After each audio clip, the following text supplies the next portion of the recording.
How to use USB flash drive on HP laptop. First of all, plug in. As you can see, the USB has plugged in.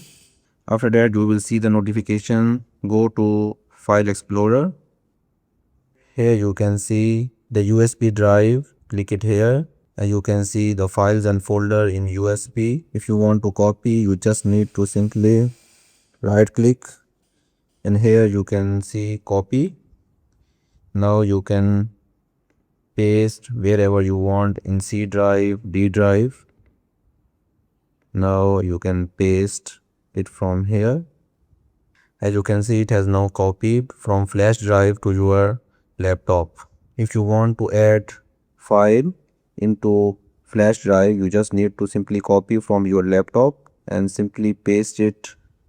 It is now copying from your laptop to USB drive. As you can see, it has now copied from your HP laptop to USB drive. Now after that, right click and click on eject. Now you are safe to remove USB drive. So this is it for this video. If you found this video helpful, hit the like button. If you have any questions, you can ask me in the comment section below.